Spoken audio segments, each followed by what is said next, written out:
Hi, hello எல்லாருக்கும் வணக்கம் மக்களே. எல்லாருக்கும் ஒரு ஒரு அ நீண்ட நாள் கழிச்சு வந்து எல்லாரையும் திரும்பி நான் சந்திக்கிறதுல எனக்கு ரொம்ப சந்தோஷம். ம் அ ஏன் இந்த வீடியோன்னு பார்த்தீங்கன்னா, இந்த வீடியோ எதுக்காகன்னு பார்த்தீங்கன்னா, அ லாஸ்ட்டா வந்து நான் இந்த மாரி ஸ்டேஷன் போனேன். அ ஸ்டேஷன் போனோம். ஸ்டேஷன்ல என்ன நடந்துச்சு, அப்புறம் அங்க அ அங்க என்ன நடந்துச்சு, அந்த மாரியான தகவல வந்து நான் நெக்ஸ்ட் வீடியோல வந்து நான் போடுவேன் அப்படின்னு சொல்லியிருந்தேன். ஆனா, அதுக்கப்புறம் பார்த்தீங்கன்னா, எனக்கு டைமே கிடைக்கல. ஸோ, அதனால நான் வீடியோவே போடல. ஸோ, சாரி இந்த வீடியோ வந்து இவ்வளோ லேட்டா வந்ததுக்கு. ஏன்னா, நடுவுல கொஞ்சம் ஹெல்த் இஷ்யூ ஆயிடுச்சு. ஸோ, அதனால நான் வந்து வீடியோ எடுக்கல. இந்த வீடியோ வந்து அ புடிச்சவங்க அன்னைக்கு வந்து என்ன நடந்துச்சு? இவங்களுக்கு என்ன நடந்தது? என்ன அநியாயம் நடந்தது? என்ன நீதி கிடைச்சது? அப்படின்ட்டு இத பத்தி தெரிஞ்சுக்கணும்னு நெனைக்கிறவங்க மட்டும் தயவு செஞ்சு இந்த வீடியோ பாருங்க. இதெல்லாம் எனக்கு தேவையில்லாத விஷயம். உங்க உங்க கதை எதுக்கு எனக்கு? அங்க என்ன நடந்துச்சுன்னா அதெல்லாம் எனக்கு எதுக்கு? நீ வந்து ரொம்ப நல்லவ மாதிரிலாம் நடிப்ப. அதனால வந்து இந்த வீடியோ பார்க்க எனக்கு விருப்பம் இல்ல அப்படின்னு நெனைக்கிறவங்க, தயவு செஞ்சு இந்த வீடியோ வந்து ஸ்கிப் பண்ணிட்டு, உங்களுக்கு வீட்ல என்ன வேலை இருந்தா தயவு செஞ்சு போய் பார்க்கலாம். அண்டு பார்க்கலாம். அ இல்லங்க, நாங்க வந்து முழுசா தெரிஞ்சுக்க ஆசைப்படுறோம். அங்க என்ன நடந்துச்சு?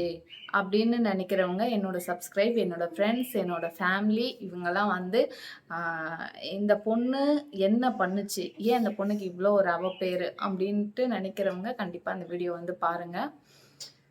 ஓகே. அ என்ன நடந்துச்சு அப்படி பார்த்தீங்கன்னா, 23ஆம் தேதி நைட்டு பார்த்தீங்கன்னா, இந்த பிரச்சனை நடக்குது. இந்த மாதிரி வந்து கத்தி காமிச்சு, என்கிட்ட சண்டை போட்டு முடியெல்லாம் கட் பண்ணி இந்த மாரி பண்ணது. அதுக்கப்புறம் பார்த்தீங்கன்னா, நைட்டு ரூ. 1000 குடு நான் வந்து இந்த மாரி அ அதாவது நான் வந்து அப்படி வரல. வரல மீன்ஸ் நான் வந்து அதுக்கு ரொம்ப ரூல்ஸ் போடுவேன். இல்ல நான் வரமாட்டேன். அப்படியெல்லாம் ஒண்ணும் கிடையாது. அந்த விஷயத்துக்கு வந்து தள்ளி வைக்கிறேன், இல்ல வரமாட்டேன், இல்ல ஓவரா பிஹேவ் பண்ணுவேன் அப்படின்னு கேட்டிங்கன்னா, அப்படிலாம் கிடையாது. அன்னைக்கு என்ன நடந்துச்சுன்னா, எப்பவுமே வீட்ல நடக்கிற ஒரு விஷயம் அப்படின்னா, இது எல்லார் வீட்லயும் நடக்குதான்றது நமக்கு தெரியல. பட் என்ன பொறுத்தவரைக்கும், குழந்தைங்க எல்லாத்தையும் வந்து இப்பதான் அவங்களுக்கு வந்து ஒவ்வொன்னா புரியுது, ஒவ்வொன்னா கத்துக்கிறாங்க. அந்த டைம்ல பார்த்தீங்கன்னா, நம்ப எது பண்ணாலுமே சரி, அவங்க மனசுல ஆழமா பதியுது. புடிச்சாவே குடிச்சாவே நார்மலா வந்து பிஹேவியர் வந்து ஓவரா இருக்கும். ஒரு மாதிரி அ சைக்கோ மாதிரி இருக்கும். அதனாலே வந்து குடிச்சா தயவு செஞ்சு என்ன டிஸ்டர்ப் பண்ணாத. நீ பாட்டுன்னு படுன்னு நான் சொல்லிருவேன். குடிக்காதன்னு சொல்லி அவ்ளோ போராடுவேன். இல்ல என்னால குடிக்காம இருக்க முடியாதுங்கிற பட்சத்துல நம்ம என்ன பண்ண முடியும்? அதனால சண்டை வருது, அதனால பிரிவு வருது அப்படிங்கும்போது, சரி ஓகே. அ லிமிட்டா வந்து எடுத்துக்கிறேன். நான் மறைமுகமா எடுத்துக்க விரும்பல. உன்கிட்ட பொய் சொல்ல விரும்பலன்னு சொல்லும்போது, சரி ஓகே. அ குடிச்சிட்டு நீ அமைதியா படுக்கிறதா இருந்தா, ஓகே நீ படுத்துக்கோ அப்படின்னு தான் நம்ம சொல்ல முடியும். ஸோ அன்னைக்கு என்ன ஆயிடுச்சுன்னா, அ கூப்பிட்டு நான் வந்து டயர்ட்ல படுத்தனால, ஆ ஓவரா ஒரு மாரி சண்டை போட, ஒரு மாரி பேச ஆரம்பிச்சு, "நீ என்ன பண்ற தெரியுமா? நீ எப்படி? நீ யாரு? ஓ! இதனால தான் என்கிட்ட வரலையா? ஓ! இதுதான் காரணமா? ஓ! என் ஆள் செட் பண்ணிட்டியா? அ வேற யாருனா பார்த்துட்டியா?" அந்த மாரிலாம் சொல்லி கொஞ்சம் பேச்சு வரும்போது என்ன ஆயிடுச்சு பார்த்தீங்கன்னா, அ நான் எந்திரிச்சுட்டேன். எந்திரிச்சு உட்காந்து "என்னதாப்பா உனக்கு பிரச்சனை?" அப்படின்னு. இப்போ அந்த அந்த விஷயத்த நான் அத பத்தி டீட்டெயிலா சொல்ல விரும்பல. ஸோ அப்படின்னு சொன்னோனே நான் என்ன சொன்னேன், எனக்கு டென்ஷன் ஆயிடுச்சு. செக்ஸ் டார்ச்சர் அப்படின்னு சொல்றதுக்கு, நம்மள வந்து அதிகமா அந்த விஷயத்துல ஈடுபடுத்துறாங்க. அதுக்கு காரணம். அதுக்கு மீனிங் கிடையாது. என்ன பொறுத்தவரைக்கும், நம்ப வந்து கட்ன புருஷனா இருந்தாலும், நம்மள கட்டாயப்படுத்தி நம்ம விருப்பம் இல்லாம, நமக்கு டென்ஷன், பிரஷர் ஒரு பயத்துல, ஐய்யயோ! இது இல்லன்னா இன்னைக்கு சண்டை நடக்குமோ? இன்னைக்கு எதனா ஆயிடுமோ? இன்னைக்கு இதுக்காக நம்ம வந்து அடங்கி போணுமோ? அப்படின்னு நம்ம பயந்து பண்றதுக்கு அதுக்கு அடிபணிஞ்சு போறதும் டார்ச்சர் தான். ஆக்சுவலா இது டார்ச்சர். அதோட சேர்ந்து இந்த செக்ஸ் அப்படிங்கிற வார்த்தை வர்றதுனால, செக்ஸ் டார்ச்சர் அப்படின்ற ஒரு வார்த்தைய வந்து நான் அந்த இடத்துல வச்சேன். எல்லா பொண்ணுங்களும் வந்து சொல்றது ஒரு பையன் மேல இந்த ஒரு காரணம் தாம்மா, இந்த ஒரு காரணம். எனக்கு அந்த அந்த ரீசனே எனக்கு வேண்டாம். ஏன்னா, அன்னைக்கு அவன் பண்ண விஷயம் வந்து அந்த மாரி. அதனால எனக்கு வந்து இதுதான் சொல்லி தான் நான் இது பண்ணணும்னு இல்ல. அன்னைக்கு ஷகிலா மேடம் வந்து வேற ஏதாவது உனக்கு தொந்தரவு இருக்காமான்னு கேட்கும்போது மட்டும் தான் நான் அந்த வார்த்தைய எடுத்தேனே தவிர, அதுவும் வேண்டாம் இத பத்தி வேண்டான்னு சொன்னது, இல்லம்மா பரவால்ல சொல்லு அவங்கன்னு சொன்னதுனால நான் ஓகே அப்படின்னு சொன்னேன். இந்த மாதிரி. ஓகேங்களா? அதனால தான் நான் அந்த வார்த்தைய சொன்னனே தவிர, மத்தபடி வந்து ஒரு ஆண் வந்து கட்டுன பொண்டாட்டிய வந்து தொடுறதுல என்னங்க இருக்கு? கட்டுன பொண்டாட்டி கிட்ட போவாம வெளிய வாங்க போவாங்க. அந்த வார்த்தைகள்லாம் நீங்க சொல்ற வார்த்தைலாம் கரெக்ட் தான். வாஸ்தவம் தான். இல்லன்னு நான் சொல்லவே மாட்டேன். ஆனா, அந்த பொண்ணு வந்து அந்த விஷயத்துல வந்து பாதிக்கப்படுறா. அதனால ஒரு டார்ச்சர் அனுபவிக்கிறா, ஒரு பிரஷர் அனுபவிக்கிறாங்கும்போது, அதுக்கு வார்த்தை அதாங்க. வேற என்னங்க வரும் வார்த்தை? சரிங்களா? அப்ப நான் என்ன சொல்ட்டேன், கோவத்துல, "இல்ல, நாளைக்கு பார்த்துக்கலாம்னு" சொன்னோனே என்ன ஆயிடுச்சு, இன்னும் பிரஷர் ஜாஸ்தியாயி, அப்போ "எனக்கு பணம் குடு, நான் இங்கேருந்து போறேன்." அவங்க அம்மா வீட்டுக்கு போறேன்னுலாம் சொல்லல. அப்படி சொல்லி தான் நான் எப்பயோ அனுப்பிச்சு விட்டுருப்பேனே. சரி நான் சொல்ல அது இருக்கட்டும். அதுக்கப்புறம் என்ன ஆயிடுச்சு, இந்த மாரி எனக்கு வந்து காசு குடு. நான் வந்து நீ இல்லன்னா என்னன்னா வெளிய எவ்ளோ பேர் இருக்காங்க. ஃபோன் பண்ணா எவ்ளோ பேர் வருவாங்க. இல்லையா நான் ரோட்ல போனா எவ்ளோ பேர் எனக்காக வருவாங்க. நீ பணத்த குடு ரூ. 1000 குடு. ரூ. 1000 போதும் இந்த விஷயத்துக்குலாம் அப்படின்னு சொல்லிட்டு, அவன் ரூ. 1000 கேட்கும்போது மொத ஃபோன ரெக்கார்டு வீடியோ வச்சது எடுத்ததே வந்து அவன் தான். நீங்க அந்த வீடியோ வந்து நான் ஒரு சேனல்ல குடுத்தேன். அந்த மாரி ரூ. 1000 குடு அப்படின்னு கேட்ட வீடியோ. அதுல பார்த்தீங்கன்னா, அவன் கேமரா ஆன் பண்ணி வச்சா, அப்ப நான் கேட்டேன். எதுக்கு கேமரா ஃபோக்கஸ் என் தம்பிகிட்ட போகுது அப்படின்னு சொல்லி, சரி ஏதாவது இவன் ஏதாவது கிரியேட் பண்ண போறான் அப்படின்னு சொல்லிட்டு தான் நான் என்ன பண்ணேன், நான் வந்து என் ஃபோன்ல வீடியோ எடுத்தேன். இவன் என்ன பண்றான் அப்படின்னு. அதுக்கப்புறம் தான் உண்மையா சொல்றேன், அந்த வீடியோ எடுக்கணுன்ற தாட் எனக்கு கிடையாது. அவன் வீடியோ எடுக்க போய் தான் நான் வீடியோவே எடுத்தேன்.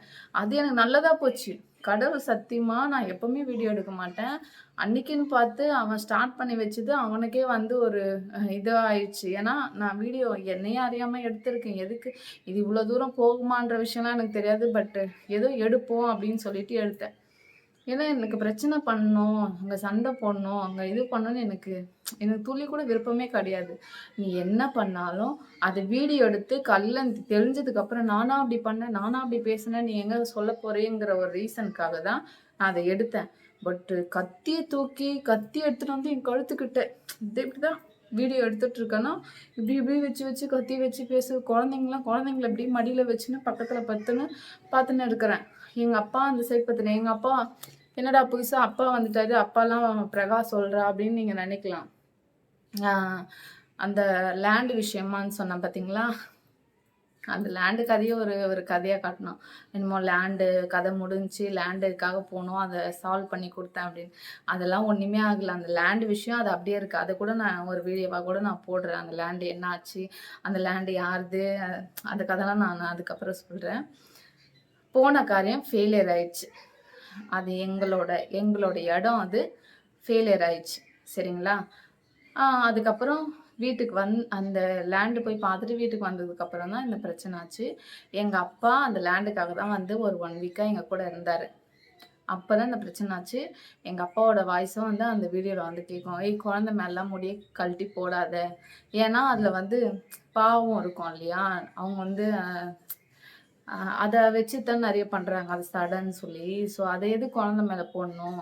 அப்படின்னு சொல்லி அப்பா சொல்லியிருப்பாங்க. அதாவது சண்டை நடந்து ஒரு 4 மணிக்கிட்ட ஆயிடுச்சு. ஃபுல்லா அதுக்கப்புறம் கத்தியெல்லாம் எடுத்து அந்த வீடியோலாம் எடுத்ததுக்கப்புறம் நெறைய பேர்லாம் வந்து கேட்டீங்க. என்ன அவர் கத்திய காமிக்கிறத மட்டும் வீடியோ எடுத்தீங்க, அடிக்கிறது ஏங்க அடிக்கும்போது வீடியோவாங்க எடுக்க முடியும்? அவன் என்ன அடிக்கிறான். இல்ல குழந்தைய அடிக்கிறானா? குழந்தைய மடக்கணும்னு நெனைப்பனா? இல்ல வந்து ஏன் அடிக்கிறேன்னு கேட்பனா? இல்ல நான் வீடியோ எடுத்துன்னு இருப்பனா?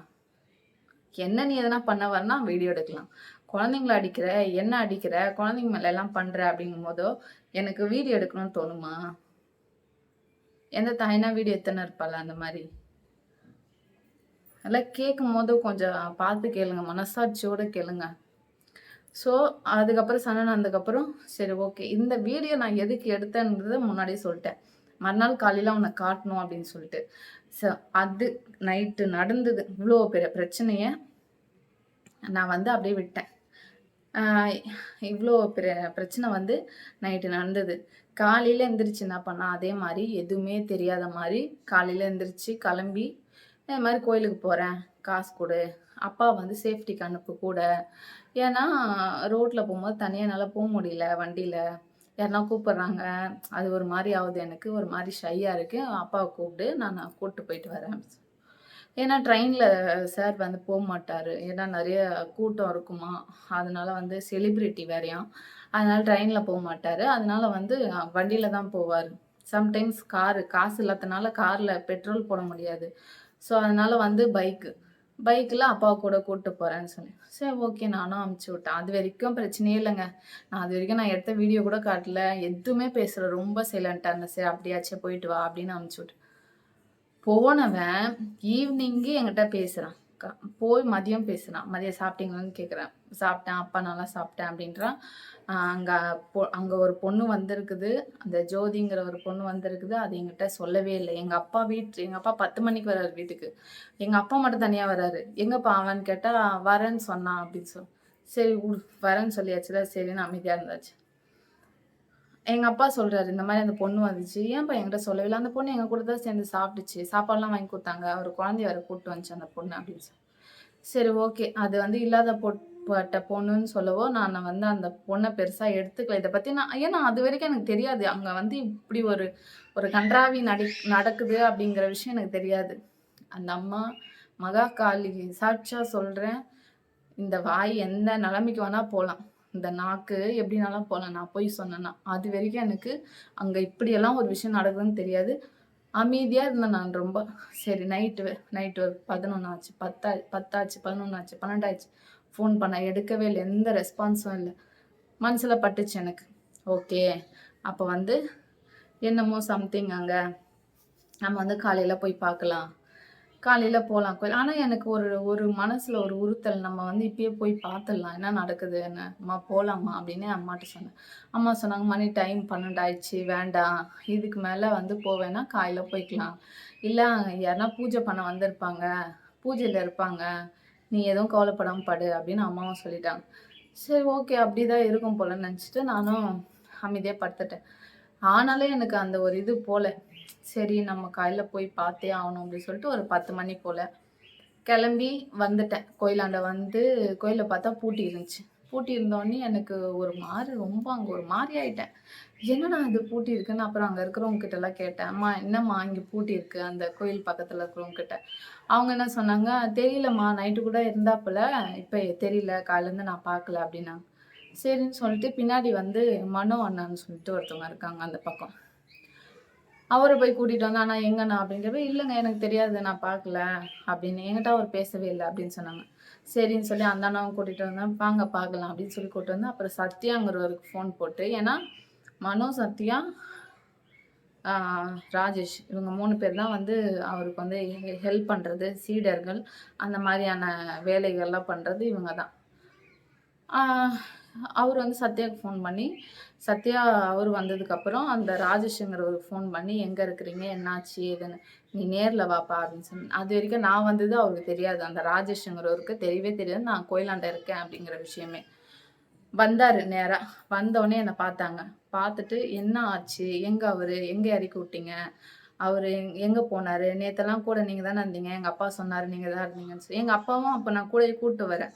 என்ன ஆச்சு? ஏதாச்சுன்னு பார்க்க எங்க அப்பாவ நான் கையோட கூட்டு வரேன். எங்க அப்பா சொன்னாரு, "நீ தானப்பா இருந்த. நீ தானப்பா என்ன வண்டி ஏத்தி விட்ட. எங்கப்பா என் மாப்பிள்ளை எங்கப்பான்னு?" எங்க அப்பா கேட்குறாரு. அப்ப அவன் வந்து என்ன சொல்றான் இந்த மாரி நான் ஊருக்கு போறேன்னு சொல்லி, நைட்டு 12 மணிக்கு வந்து சிலையெல்லாம் எடுத்து வைக்க சொன்னாரு. அவரோட திங்ஸ் எல்லாம் எடுத்து வைக்க சொன்னாரு. சிலைய எடுத்து நான் வெளிய வந்தேன். தடுக்கி விழுந்தேன் கீழ. அதுக்கப்புறம் என் மனசு ஒரு மாரி இருந்துச்சு.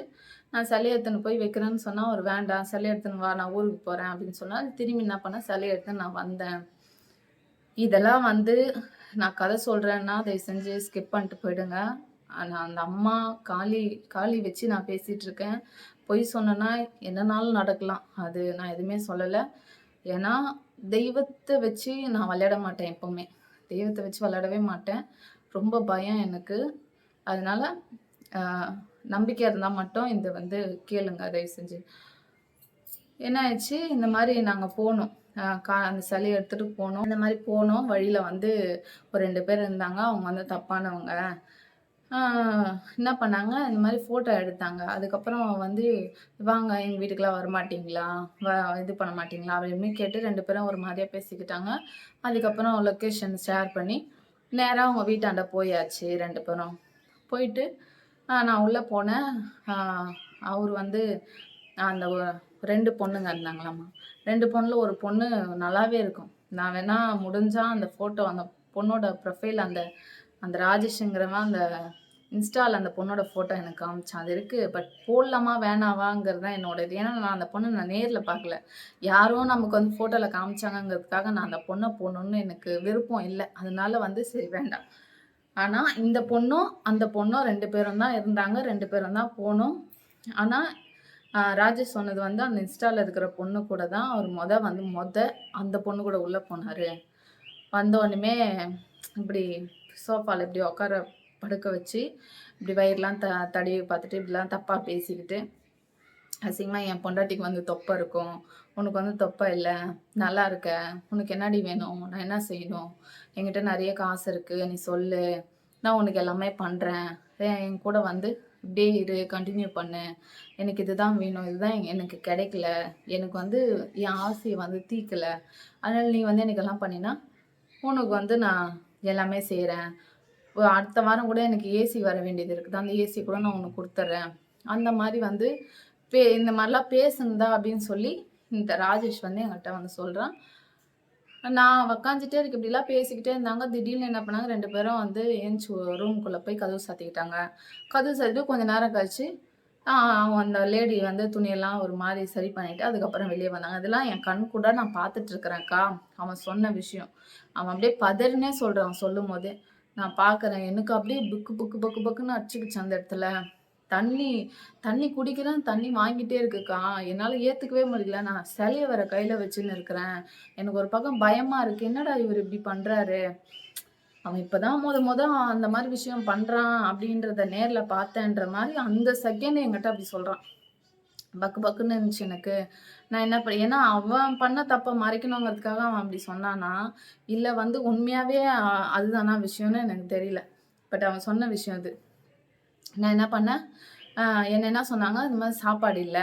சாப்பாடு வந்து வா வாங்கிட்டு வான்னு சொல்லி என்ன அனுப்பிச்சு விட்டுட்டாங்க. நான் வந்து சாப்பாடு வாங்க வந்தேன். வர வழியில என்ன போலீஸ் புடிச்சாங்க. புடிச்சு இந்த மாரி சிலைய எங்கேருந்து எடுத்துட்டு வந்தேன்னு சொல்லி கேட்டாங்க. இந்த மாரி கோயில்லேருந்து எடுத்துட்டு வந்தேன். இந்த கோயில் தான் இவரோடது தான் அப்படின்னு சொன்னேன். நேரா சிலைய எடுத்துன்னு போய் எந்த கோயிலுக்கு ஆட்ட அப்படின்னு போலீஸ்காரங்க அடிச்சு இது பண்ணியிருக்காங்க. போய் சிலைய கோயில்ல வச்சுட்டு ஃபோட்டோ எடுத்துட்டு, இவனோட ஃபோனு, காசு எல்லாம் வாங்கிக்கிட்டு போலீஸ்காரங்க போயிட்டுருக்காங்க. இந்த இடத்துல நான் என்ன சொல்றேன்னா, நீ ஏன் வந்து ஆள் இல்லாத கோயிலுக்கு போன? அவன் ஒரு வீட்டுக்கு போனான்ல. அந்த வீட்ல போய் அவன காட்ட வேண்டியது தானே! இவரோட சிலை தான் இது. இவர் தான் அது. என் ஃபோன குடுங்கன்னு நீ நைட்டே பண்ணியிருக்கலாம்ல. சரி ஓகே. இத அப்படியே வச்சுக்கோங்க. ஆ ஃபோன வாங்கிட்டு போயிட்டாங்க. இவன் வந்து திரும்பி அந்த வீட்டுக்கு போறான். கதவ தொறக்கல. அங்க போய் அவன் அதுக்கப்புறம் தான் தட்டியிருக்கிறான். கதவு தொறக்கல. திரும்பி காலையில 5 மணிக்கு ஒரு வாட்டி போய் தட்டியிருக்கிறான். அப்பயும் கதவு தொறக்கவே இல்ல. சத்யா வந்து ஃபோன் பண்ண உடனே, அங்கருந்து டைரக்ட்டா என்கிட்ட வந்து இந்த கதையெல்லாம் இப்ப என்கிட்ட சொல்லிட்டு இருக்கான். இதுதான் நைட்டு நடந்தது. இதுக்கு மேல எனக்கு தெரியாது. ஆனா எனக்கு ஒரு டவுட்டு. அவரு வந்து அந்த வீட்ல தான் இருப்பாருன்ற மாரி எனக்கு ஒரு டவுட். வேணா நம்ம ஒரு இதுக்காக நம்ம வந்து போய் பார்க்கலாம். பார்த்துட்டு இருந்தாங்க உள்ள. அப்படியே வீடியோ எடுத்துட்டு அவ்ளோ கோவம் அந்த வீடியோல எனக்கு. சரியான கோவம். எனக்கு இருக்கிற ஆத்திரத்துக்கு அங்கேயே 2 பேத்தையும் ஒரு வழி பண்ணியிருப்பேன் நானு. அந்த அளவுக்கு ஆத்திரம் வந்துச்சு. சரி நம்ப இந்த இடத்துல இது வந்து எனக்கு முறை நடக்கலங்க. இந்த மாரி எனக்கு பல வாட்டி நடந்திருக்கு. ஆனா ஃபர்ஸ்ட் டைம் நான் நேர்ல பார்க்குறேன். எனக்கு வந்து நேர்ல பார்க்குறதுன்னு எனக்கு அந்த அளவுக்கு சக்திலாம் கிடையவே கிடையாது. நேர்ல இப்படி ஒரு கோலத்துல ஒருத்தவங்கள பார்க்கணும். நம்ப ஆசைப்பட்டு, நம்ப வாழ்க்கைய இழந்து, நம்ம இவ்ளோ கஷ்டப்பட்டு, போராடி, எல்லாரையும் எதிர்த்து வந்த நான், என் புருஷன இந்த கோலத்துல வந்து பார்த்தேன்னா, கண்டிப்பா என்னால திரும்பி வாழ முடியாதுங்கிற விஷயம் எனக்கு நல்லாவே தெரியும்.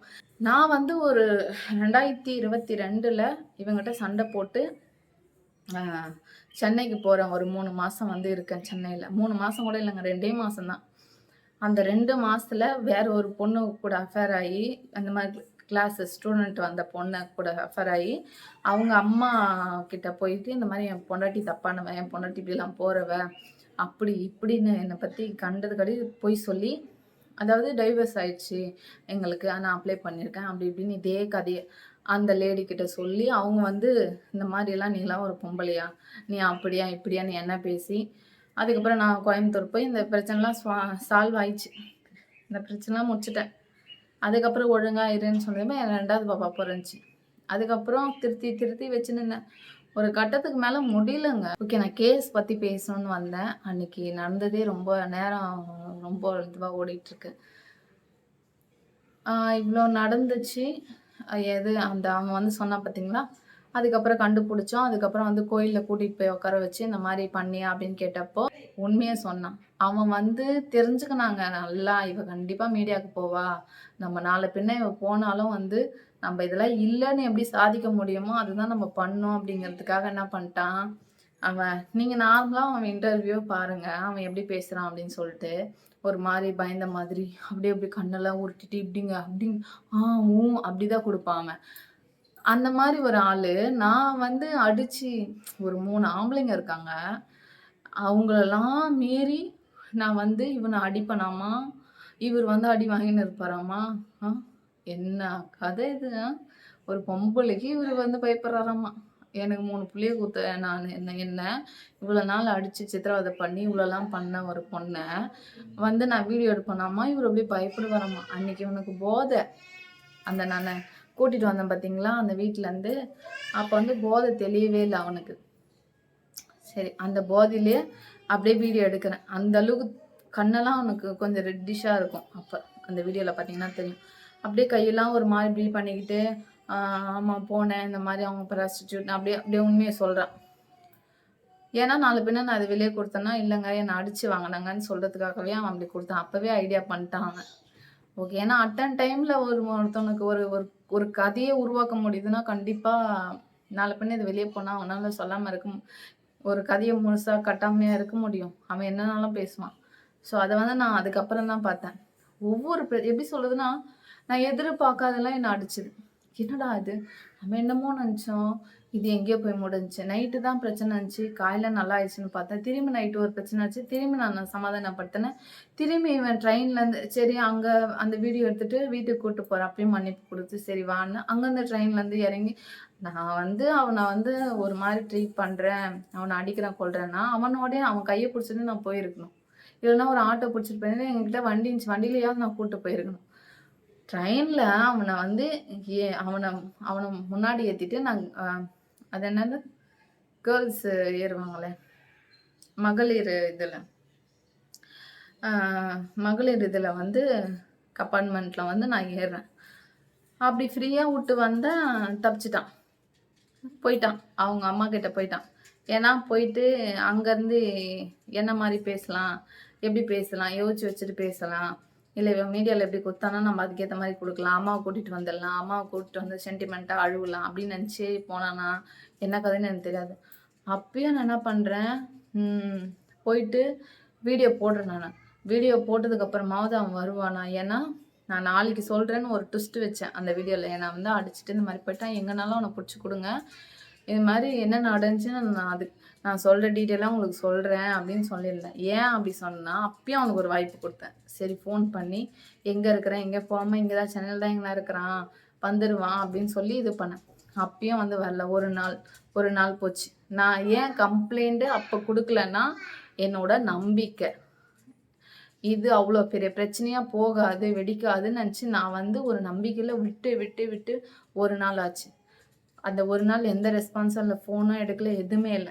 திரும்பி மறாத நாளு, ஒரு ஒரு சேனல் நமக்கு தெரிஞ்ச அதான் அவன அதிகமா எடுத்த சேனல் ஒருத்தவங்க வீட்டுக்கு வந்திருந்தாங்க. "என்னாச்சு? ஏதாச்சு? எனக்கு ஒரு வீடியோ குடுங்க" அப்படின்னு. சரி ஃபோனும் எடுக்கல, எதுவுமே பண்ணல, வீட்டுக்கும் வரல. சரி வீடியோ குடுப்போம் அப்படின்னு சொல்லி எல்லாத்தையுமே குடுத்துட்டேன். என்ன நடந்துச்சுன்னு எல்லாத்தையுமே சொல்லிட்டேன். சொல்லி முடிச்சு அன்னைக்கு நைட்டு அந்த வீடியோலாம் எடிட்டிங் பண்ணிட்டு இருக்கிறாங்க. நைட் எனக்கு ஒரு 3, 4 மணி போல ஃபோன் பண்றான். இந்த மாரி நான் எங்க வீட்டுக்கு போயிட்டேன். இப்படி அப்படின்னு அந்த வாய்ஸ் ரெக்கார்டு வேணா போடுறேன். இல்ல ஆல்ரெடி இருக்கு. அவன் என்கிட்ட பேசினான். எல்லாம் கலாட்டா சேனல் எல்லா சேனல்லயும் இருக்கு.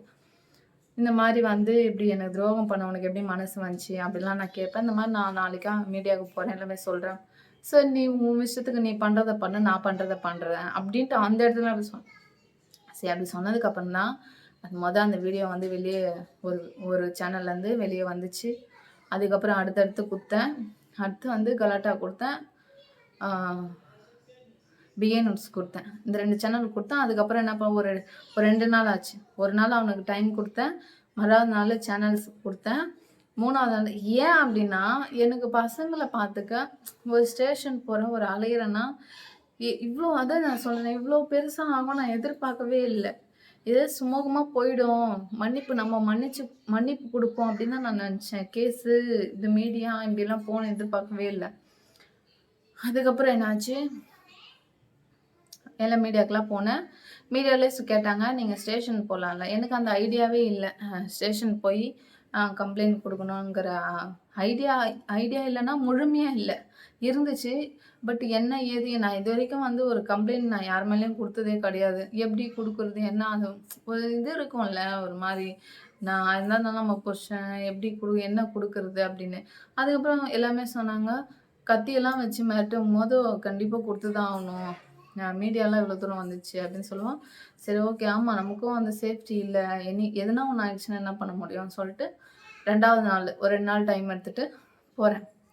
23 நைட் ஆகுது. 24 கோயிலுக்கு போறோம். 25 மறாது அந்த வீட்ல போய் பிடிக்கிறேன். 26 ஒரு நாள் டைம் குடுக்குறேன். 27 நான் மீடியாவுக்கு போறேன்.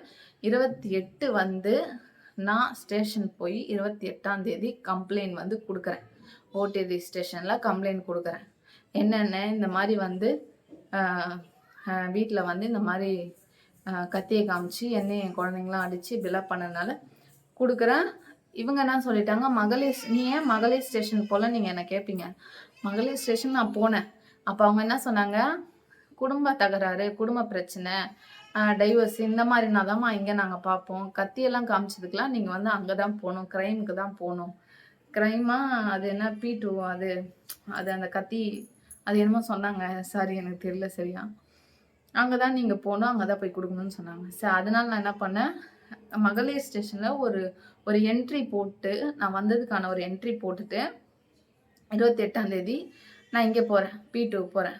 அங்க போயிட்டு இந்த மாரி கத்தி காமிச்சு, நான் நைட் வந்து இப்படி மிரட்டி என் குழந்தைங்க எல்லாரையும் அடிச்சு, மறுநாள் போறேன்னு சொல்லி இந்த மாரி போய் பண்ணிட்டு, இப்படி போயிட்டான். இங்க இல்லவே இல்ல ஆளு அப்படின்னு சொல்லி இப்ப குடுத்துருந்தேன்.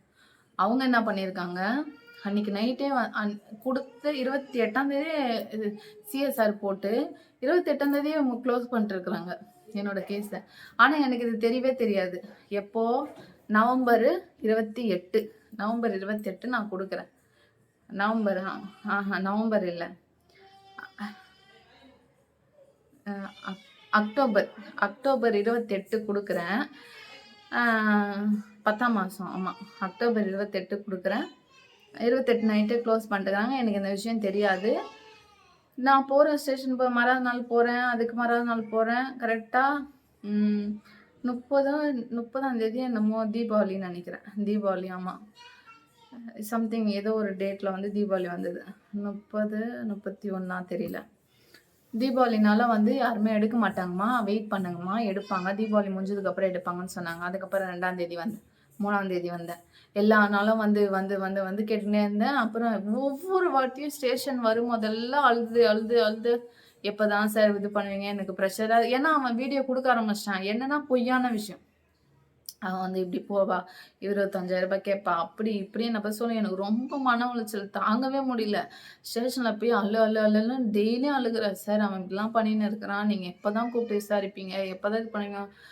அதுக்கப்புறம் அந்த 28லருந்து 6ஆம் தேதிக்கு போயிட்டாங்க. 6ஆம் தேதி வந்து அவன கூப்பிட்டு இதோ விசாரிக்கிறோம்மா நான் ஸ்டேஷன விட்டு போவே இல்ல. நான் 2 மணிக்கு வந்தேன். 2 மணிலேருந்து 4 மணி வரைக்கும் உட்காந்துக்கிறேன். அவன் 4:30க்கு வரான். ஸ்டேஷனாண்ட வரான். அவங்க அம்மா எல்லாத்தையும் கூட்டிட்டு வரான். வந்ததும் என்ன சொன்னாங்க, உள்ள இன்ஸ்பெக்டர பார்த்தப்ப, எல்லா மீடியாவுக்கும் இவர் வர்றதுக்கு முன்னாடி பெரிய பெரிய ஆள் மாரி எல்லா மீடியாவுக்கும் வந்து கூப்பிட்டுட்டு எல்லா மீடியாவும் வந்து வெயிட் பண்றாங்க. அந்த மீடியால ஏன் நான் அப்ப பேசல அப்படின்னா, என்ன வந்து பேச விடல ஸ்டேஷன்ல. நீ ஸ்டேஷன நம்பி தானம்மா வந்த. நாங்க உனக்கு உதவி பண்ணுவோம் தானே வந்தேன். மீடியா தான் உனக்கு எல்லாம் பண்ணுவாங்கன்னா, அப்ப நீ மீடியாவ தேடி போ. எங்கள நம்பி வராத. நான் அப்படியே அந்த ஒரு வார்த்தை சொன்னதுனால, அந்த இடத்துல நான் வீடியோ குடுக்கலான்னு இப்படி வரேன். என்ன அப்படியே கூட்டு போவாங்க. குடுக்காத, வா அப்படின்னு சொல்லி 2 லேடி போலீஸ் வந்து என்ன கூட்டு போவாங்க. நான் வந்து என்னமோ அப்புறம் மாரி என்னமோ இவன் வீடியோ குடுக்குறது நான் என்னமோ அப்புறம் பார்க்குற மாரி, நான் நார்மலா வாய மூடிட்டு இருந்தா அப்புறாணி மாரி தான் தெரிவேன். அப்படி வாய மூடி ஒரு மாதிரி நான் என்னமோ தப்பு பண்ண மாரி, அவன் என்னமோ ஹீரோ மாரி பேசுற மாரி அப்படி கிரியேட் பண்ணி போட்டாங்க. குடுக்காத சொல்லி, இனிமே வந்து நீ பிரஸ் மீட்டு குடுக்கக்கூடாது. நெக்ஸ்ட்டு வந்து ஏன்னா எல்லாமே போய் அவன் வாயவே திறக்கல. ஸ்டேஷன்ல கூப்பிட்டு இன்ஸ்பெக்டர் வந்து என்னாச்சு, ஏதாச்சுன்னு விசாரிக்க வாயவே திறக்கல அவன். அவரு ஒரே ஒரு வார்த்தை தான் சொன்னாரு. "பெண் பாவம் பொல்லாத தம்பி. பெண் பாவத்துல மட்டும் விழாத. நீ வேற ஒரு பொண்ணு பாவத்துல விழுந்தா கூட பரவால்ல. உன் பொண்டாட்டி உனக்கு கட்டி உனக்கு புள்ள பெத்திருக்கு. அவ சாபத்துல விழாத நீ" அப்படின்னு சொல்லி அவரே சொல்றாரு. அந்த ஒரு வார்த்தை. அப்புறம் அவங்க அம்மாவ கூப்பிட்டு என்ன சொல்றாங்கன்னா, "ஆ நீங்க என்னம்மா, நீங்க அந்த பொண்ண பத்தி எதுக்கு பேசுறீங்க? இனிமே அந்த புள்ளைய பத்தி பேசாதீங்க. அ ஒழுங்கா இருக்க தந்தா இருங்க. இல்லன்னா அந்த புள்ள திரும்பி எதனா கம்ப்ளைண்ட் குடுத்தா, கண்டிப்பா நாங்க வந்து ஆக்ஷன் எடுக்க வேண்டியதாகும்." அப்படின்னு சொல்லிட்டு, அவங்க அம்மாவ சொல்லி அனுப்பிச்சுடுறாங்க. இவனும் வந்து வாயவே தொறக்கல அந்த இடத்துல. அப்படியே அவங்க சொன்னதுக்கு அப்படியே அமுக்கமா எந்திரிச்சு போயிட்டான். எந்திரிச்சு போயிட்டான்னா, ஸ்டேஷன்லேருந்து வெளிய வந்து எழுதி குடுக்குறான் இந்த மாரி. நான் வந்து டைவர்ஸு அந்த மாரினா நான் கோர்ட்ல பார்த்துக்கிறேன். இனிமே வந்து நான் வீடியோ வந்து எந்த சேனலுக்கும் நான் வீடியோ குடுக்க மாட்டேன். இவள பத்தி நான் பேச மாட்டேன். இதுக்கு முன்னாடி பேசுனதுக்கு நான் மன்னிப்பு கேட்டுக்கிறேன். என் மனசார மன்னிப்பு கேட்கிறேன். நான் இனிமே வீடியோ குடுக்க மாட்டேன். ஆ மேல்கொண்டு நான் வந்து இதுக்கு போயிடுறேன். கோர்ட்ல போய் டைவர்ஸ்க்கு நான் என்ன பண்ணணுமோ பண்றேன். இனிமே குடுத்த வீடியோ வந்து நான் டெலீட் பண்ண சொல்லிர்றேன். எந்த சேனல்ல நான் குடுத்தேனோ எல்லா சேனலும் நான் வீடியோ டெலீட் பண்ண சொல்லிர்றேன் அப்படின்னு சொன்னதுனால தான், நானும் வந்து ஓகே அக்செப்ட் பண்ணிக்கிட்டேன். சரி, அதுவும் எனக்கு அக்செப்ட்னா இது என்ன விசாரிக்கவே இல்லையே! சரியா விசாரணை இதெல்லாம் ஒரு விசாரணையா? அப்படின்னு எனக்குள்ள ஒரு ஆதங்கம். ஏன்னா யாருமே இல்லங்க. நான் தனியா என் குழந்தைங்கலாம் விட்டுட்டு, எங்க அம்மாகிட்ட விட்டுட்டு நான் மட்டும் தனியா போய் போய் கேட்டுட்டே இருப்பேன். இப்போ விசாரிக்க போறாங்கன்னோனே எனக்கு ஒரு ஆர்வமா இருந்துச்சு. ஓ! விசாரிக்க போறாங்க அப்படின்னு. பார்த்தா விசாரணை இப்படி இருக்கவோ எனக்கு கஷ்டமா போச்சு. 2வது என்னன்னா, இந்த மாரி சொன்னதுனால உங்க வீடியோலாம் வந்து டெலீட் பண்ணிடுறாங்களா சொன்னதெல்லாம் அப்படின்னு சொல்லவும், சரி ஓகே அதாவது பண்றாங்களே அப்படின்னு சொல்லிட்டு, ஓகேன்னு சொல்லி நானு அக்செப்ட் பண்ணிக்கிட்டேன். என்கிட்டயும் அதே மாரி எழுதி வாங்கிட்டாங்க. அதே மாரி சொல்லி நீங்களும் வந்து குடுக்காதீங்க இனிமே. அவரு குடுத்த வீடியோலாம் டெலீட் பண்ருவாருன்னு சொல்லவும், சரி ஓகேன்னு சொல்லி அதனால தான் வெளிய வரும்போது தான் நான் வந்து பிரஸ் மீட்டே குடுக்கல. இல்லங்க நாங்க கோர்ட்ல பார்த்துக்குறோம். நீங்க கோர்ட்ல வந்து எதா இருந்தாலும் எடுங்க அப்படின்னு சொல்லி, நான் அந்த மாரி பேசியிருப்பேன். இது என்னன்னா, திரும்பி இந்த விஷயம் கேஸ் முடிச்சுட்டாங்களா, எழுதி வாங்கி முடிச்சுட்டாங்க. அதுக்கப்புறம் நான் போலீஸ் ஸ்டேஷன் ஃபோன் பண்றேன். இந்த மாரி வீடியோலாம் எடுக்கிறேன்னு சொல்லி தானே அவன் வாங்குனான். வீடியோவே எடுக்கவே இல்லையே. எல்லாமே அப்படியே இருக்கு. ஆ திரும்ப திரும்ப மேலும் மேலும் தான் வீடியோ போட்டுருக்கான். நான் இருக்கணுமா? சாவணுமா? என்ன பண்ணணும்? உங்கள நம்பி தானே நான் வந்தேன். நீங்களே வந்து இப்படி எழுதி வாங்கிக்கின்னு எல்லாம் முடிஞ்சுச்சுன்னு சொன்னா எப்படி? எனக்கு அவன் வீடியோ டெலீட் பண்ண சொல்லுங்க. நான் சொல்றேன். பண்றேன்னு சொல்றேம்மா. பண்ண சொல்றேம்மா. பண்ண சொல்றேம்மா. அப்படியே சொல்லி சொல்லி நாள் அப்படியே ஓட்டிட்டாங்க. நான் வந்து வந்து போறத பார்த்துட்டு அங்க இருக்கிற ஒரு அட்வொகேட், ஒரு லேடி அட்வொகேட், "என்னம்மா சொல்லு, நம்ம ஒரு மேடம் இருக்காங்க. அவங்க கிட்ட சொல்லுங்க உங்க பிரச்சனைய. அவங்க வந்து பார்த்து குடுப்பாங்க." அப்படின்னு சொல்லவும், நான் அவங்க கிட்ட போயிட்டு அந்த விஷயம் எல்லாத்தையுமே சொன்னதுக்கப்புறம், இப்பயும் அந்த கேஸ் விஷயமா தான் நான் குடுத்த கம்ப்ளைண்ட் விஷயமா தான் நான் அலைஞ்சுட்டு இருக்கேன். திரும்பி போய் நானு கமிஷனர் ஆஃபீஸ்லயும் திரும்பி போய் கம்ப்ளைண்ட் குடுத்து, அவன கூப்ட்டு திரும்பி மறு விசாரணை பண்ணுங்க. விசாரணை ஒழுங்கா இல்ல. அப்படின்னு சொல்லி இன்னமும் போராடின்னு தான் இருக்கிறேன். நான் மறு விசாரணைக்கு குடுத்து 1 மாசம் ஆகும். 1 மாசம் முடிஞ்சு இன்னையோட 5 நாள் ஆகப்போது. இன்னும் அதுக்கான ஒரு தகவல் ஆனா அந்த 1 மாசமா ஒரு நாள் தவறாம நான் போய் ஸ்டேஷன் அலைஞ்சுட்டு வரேன். ஒவ்வொரு வாட்டியும் அவங்க விசாரிக்கும்போது ஏசி, டிசி ஆ அவர் பேர் என்ன? இன்ஸ்பெக்டரு எல்லாரையும் பார்த்து எல்லார்கிட்டயும் 1க்கு 10 வாட்டி அவங்க கிட்ட போய் நான் என்னமோ நான் குற்றவாளி மாரி நான் அவங்க கிட்ட விசாரணைக்கு நான் உக்காந்து சொன்னதே ரிப்பீட்டடா சொல்லிக்கிட்டு இருக்கிறேன். கேஸு கம்ப்ளைண்ட் குடுத்த காப்பியும் எடுத்துட்டு போய் காட்டுறேன். மீறி சொல்றேன். ஒருத்தர்கிட்ட 3, 4 வாட்டி விசாரிச்சேன். அப்புறம் எ டிசி கிட்ட போது, டிசி கிட்ட இருந்து ஏசி கிட்ட போது, இப்போ ஃபைனலா நின்னுட்டுருக்கு. என்ன என்ன ஏது ஒண்ணுமே புரியல. இன்னமும் நான் அந்த கேஸ் விஷயமா தான் அலைஞ்சுட்டு இருக்கிறேன். 1 மாசமா இப்போ போலீஸ் ஸ்டேஷனும் இதுவுமா நான் தான் குற்றவாளி மாரி போயின்னு இருக்கேனே தவிர, அவன பத்தி நான் விசாரிக்கவே இல்ல. ஏன்னா, அவன் வந்து ஏதோ பெரிய ஆளுங்கள வச்சு மூவ் பண்ணிட்டு இருக்கேன் அப்படின்ற மாரி எனக்கு வந்து தகவல் வந்துச்சு. அதனால தான் இந்த இத வந்து எடுக்க மாட்டேன்றாங்க அப்படின்னு.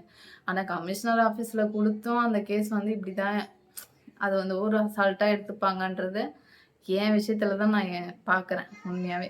இதுக்கு மேல வந்து நாங்க சேர்ந்து வாழணுமா கேட்டா கண்டிப்பா கிடையாது. இத வந்து மீடியால வந்து காசு சம்பாதிக்கிறதுக்காக தான் இவங்க பண்றாங்க. இவங்க வந்து எல்லாரும் மாரியும் தான் பிரிஞ்ச மாரி காமிச்சுக்கிறாங்க அப்படின்னு நீங்க நினைக்கிறீங்க. நீங்கலாம் அப்படி நினைப்பீங்கங்கிறதுக்காக வந்து நான் ஒண்ணும் சிவியரா ஆக்ஷன் எடுக்கிறேன் அப்படின்லாம் நான் சொல்ல வரல. என்னால வாழ முடியாது. அவ்வளோதான். மனசு ஓரளவுக்கு தாங்க தாங்கும். அதுக்கு மேல முடியாது. அது அவ்வளோதான் செதறி நொறுங்கி போச்சு. போய் ஒட்ட வைக்க முடியாது. சரிங்களா?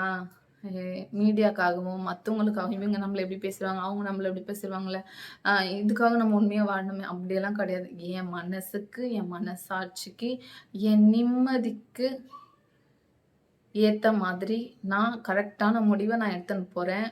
என் பிள்ளைங்களுக்கு அப்பா வந்து இல்ல அப்படிங்கிற ஒரு வருத்தத்த நான் குடுக்க மாட்டேன். நானே அப்பா இல்லாம தான் வளர்ந்தேன். எங்க அப்பா இருக்காரு தான். பட் இல்லாம தான் வளர்ந்தேன். அதே மாரி அவனுக்கு அப்பா இருந்தாலும், இல்லாம வளரட்டும். என் பிள்ளைங்களுக்கு எந்த ஒரு குறையும் நான் வைக்க மாட்டேன். என்ன 1000 தான் நம்ம பெத்தவங்க என்ன குடுத்தாலும், அப்பா குடுக்குற மாரி இருக்காதுங்கிற விஷயம் எனக்கு நல்லா தெரியும். பட் அவன் இருந்தான்னா, என் புள்ளைங்களுக்கு கிடைக்கிறதும் கிடைக்காம போயிடும். அவங்க சுத்தமா படிப்புலயும் டவுன் ஆயிடுவாங்க. அவங்களுக்கு இருக்கிற டேலண்ட்டும் வெளிய வராம போயிடும். நல்ல ஹேபிட் அவங்களுக்கு இருக்காது மெயினா போனா. சின்ன பிள்ளையில தான் நல்ல நல்ல விஷயங்கள கத்துக்க முடியும். இந்த சின்ன வயசுலயே நஞ்சு விதைச்சா, கண்டிப்பா அவங்களால எதையுமே கத்துக்க முடியாது. இங்கேயே வந்து அவங்க அவுட் ஆயிடுவாங்க. அப்ப வளரும்போதும் பாதை தப்பா தான் போகும். ஸோ இதுவே எனக்கு ஒரு நல்ல முடிவு தான். நான் நல்ல முடிவு தான் எடுத்திருக்கேன். என் கடவுள் எனக்கு துணை இருக்காங்க. என் பிள்ளைங்கள நல்லா பார்த்துப்பேன். நல்லா படிக்க வைப்பேன். ஆ என் பிள்ளைங்கள எந்த ஒரு தவறான ஒரு பாதையிலயோ, தவறான ஒரு இதுலயும் நான் விடவே மாட்டேன்.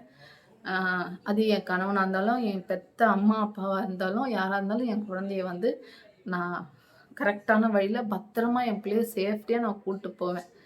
அ ஏன்னா நான் வேண்டி விரும்பி வரம் கேட்டு பெத்த பிள்ளைங்க. யாருக்காகவும் என் பிள்ளைய நான் விட்டு தர மாட்டேன். இன்னொன்னு, நான் பட்ட எந்த கஷ்டமும் என் பிள்ளைங்களும் படக்கூடாதுன்னு ஆசைப்படுறேன். அழகா இருந்தாவே ஆபத்துன்னுவாங்கல்ல, அது மத்தவங்களுக்கு இல்ல. அழகா இருக்கிறவங்களுக்கு தான் ஆபத்து. அது இந்த இடத்துல வந்து பதிவு பண்றேன். ஏன்னா சொன்னாங்க, "அவ அழகா இருக்கா, அவ பின்னாடி வந்து நெறைய இருக்கும்." அழகா இருக்கிறது எவ்வளோ கஷ்டம்னு எனக்கு தான் தெரியும். ஆனா நான் அழகுன்னு நான் சொல்லிக்க வரல. பிச்சைக்காரியே விட மாட்டாங்க பட்சத்துல, ஒரு பவுடர் வச்சு ஒரு பொட்டு வைக்கிறேன்ல, என்ன விடுவாங்களா? அந்த வச்சு சொல்றேன் நானு. அழகுல எத்தனையோ ரகம் இருக்கு அழகு. சரிங்களா? அழகுன்னு ஒரு ஒரு விஷயத்த வந்து நம்ம பொருந்தாது. அந்த அழகுங்கிறது. அழகுங்கிறது எக்கச்சக்கம். சரிங்களா? பிச்சைக்காரியே விடமாட்டேன்றாங்க பட்சத்துல என்ன? என்ன எடுத்துக்கோங்க. இப்ப நான் எவ்வளோ கஷ்டப்பட்டுருப்பேன் இந்த சமூகத்துல, இந்த சென்னையில வளர்ந்துருக்கேன். நான் எவ்வளோ கஷ்டப்பட்டுருப்பேன். ஸோ என்ன மாரி என் குழந்தைங்க வளர்ந்துறக்கூடாது. அதுக்கு எந்த அளவுக்கு சேஃப்டியா, எந்த அளவுக்கு ஒரு ஒரு ஒரு நல்ல ஒரு தாயா என்னால வளர்க்க முடியுமோ, அந்த அளவுக்கு நான் கண்டிப்பா என் குழந்தைங்கள வளர்ப்பேன் நானு. அதுல எந்த ஒரு மாற்றமும் இல்ல. பட் இவனோட இவனோட நான் ட்ராவல் பண்ணேன்னா, ஒரு அடிமையாவும் ஏன்னா நான் நாள பின்ன வெளிய போனேன்னா, இவன பார்த்துருவாளோ, அவன பார்த்துருவாளோ, இவ இப்படி போயிடுவாளா, அப்படி அவனுக்கு ஒரு எண்ணம் இருக்கும். அந்த எண்ணத்தையே அந்த எண்ணத்திலேயே மீறி போனா, இவன் நம்மள எப்படி நினச்சுருவானோ அப்படின்ட்டு என்னாலயே வந்து டவுன்லயே உட்காந்துட்டு இருக்க முடியாது. நான் என் வீட்டுக்கு ஒரு ஆம்பள மாதிரி. என் குடும்பத்தில எல்லாமே நான் தான் பார்த்துப்பேன். ஸோ, என் பிள்ளைங்களுக்கும் நான் அம்மாவும், அப்பாவும் மாதிரி தான் இருக்கணும் நானு. இருப்பேன். சரிங்களா? அதனால என்ன சொல்ல வரேன்னா, அ இத வச்சுலாம் நான் வந்து வெளிய வந்து எதுவுமே காமிச்சுக்க போறதில்ல. சரிங்களா? என் வேலைய நான் கரெக்ட்டா செய்யணும். இந்த ஒரு விஷயத்தினால, இவ இப்படி போயிடுவா, அப்படி போயிடுவா அப்படின்னு என்ன நான் டவுன் பண்ணி வச்சுக்க விரும்பல. கலை கூட இருந்தா. ஸோ இல்லாம இருக்கிறதே நல்லது. எல்லாமே வந்து நம்ம அன்புக்காகவும், பாசத்துக்காகவும் தான் பணிஞ்சு, அடங்கி, ஒடுங்கி, ஒழுங்கா வாழ்ந்துட்டு இருந்தோம். பட் இது எதுக்குமே வேல்யூ இல்ல. தப்பானவங்க தப்பா தான் போவாங்க. கரெக்ட்டா இருக்கிறவங்க கிட்ட இருக்க மாட்டாங்க. நம்மள தான் மேலும் மேலும் அடிமையாக்குவாங்க அப்படிங்கிற பட்சத்தினால, இது வேண்டாம். நல்லா இருந்திருந்தா கண்டிப்பா நான் நல்லா சேர்ந்து வாழ்ந்திருப்பேன். பட் இப்போ அதுக்கான வாய்ப்பே கிடையாது. அதனால வந்து யாரும் வந்து சேர்ந்து வாழுங்க அப்படிங்கிற கமெண்ட்ஸ்லாம் குடுக்காதீங்க. கண்டிப்பா என்னாலே தெளிவா முடிவு எடுக்க முடியும். ஏன்னா நான் வாழ்க்கையில பல பல பல பல கஷ்டங்கள நான் பார்த்து வளர்ந்துருக்கேன். என்னால கண்டிப்பா நல்ல நல்ல முடிவுங்கள எடுக்க முடியும். அதனால சேர்ந்து வாழுங்கங்கிற வார்த்தைய மட்டும் சொல்லாதீங்க. அதே மாரி என்ன சொல்லணும்னா, அவ்வளோதான் மக்களே. இதுக்கு மேல என்ன சொல்றதுன்னு தெரியல. ஏன்னா, இந்த நடுவுல அவன் அவன் மேலுக்கு மேல என் மேல சொல்லிக்கிட்டே இருக்கிறத வச்சு, நான் ரொம்ப என் மைண்ட் என்கிட்ட இல்ல. நான் நானாவே இல்ல. என்ன பேசுறது? என்ன சொல்றது? என்ன யோசிக்கிறது? என்ன ஒண்ணுமே புரியல எனக்கு. இது என்னடா இப்படியெல்லாம் நம்ம மேல சொல்லிட்டு இருக்காங்க. ஒரு மாரி ஆயிட்டேன் நானு. ஸோ திரும்பி நான் தெளிவா இருக்கேன். நான் நல்ல முடிவு தான் எடுப்பேன். நான் கரெக்ட்டா போவேன். என் பிள்ளைங்களுக்கு எந்த குறையும் வைக்க மாட்டேன். ஸோ யாரும் வருத்தப்படாதீங்க. என்ன இந்த பொண்ணு இப்படி அப்படின்னு. சின்ன பிள்ளைகளே நெறைய கஷ்டப்படுறதுனால, நான் சின்ன பொண்ணா இருந்தாலும் எனக்குள்ள இருக்கிற இதெல்லாம் வந்து யாரும் அனுபவிக்காத ஒண்ணு. அதாவது வயசு வயசாகுறது விஷயம் இல்ல. அனுபவம் தான் ஒரு மனிதன பேசும். வயசு பேசாது. ஸோ வயச வச்சு பார்க்காதீங்க. என்னோட அனுபவம் பெருசு. ஸோ இவ்வளோ நேரம் இந்த வீடியோ பார்த்ததுக்கு ரொம்ப ரொம்ப நன்றி மக்களே. ரொம்ப நன்றி. நெக்ஸ்ட் அ நெக்ஸ்ட்டு போடுற வீடியோலாம் கண்டிப்பா தொடர்ந்து சப்போர்ட் பண்ணுங்க. ம். நல்ல நல்ல வீடியோ, நல்ல டான்ஸ் அது இதுன்னு நல்லா நெறைய என்னால முடிஞ்ச வீடியோலாம் போடுறேன். ஸோ தொடர்ந்து சப்போர்ட் பண்ணுங்க மக்களே. நன்றி. வணக்கம்.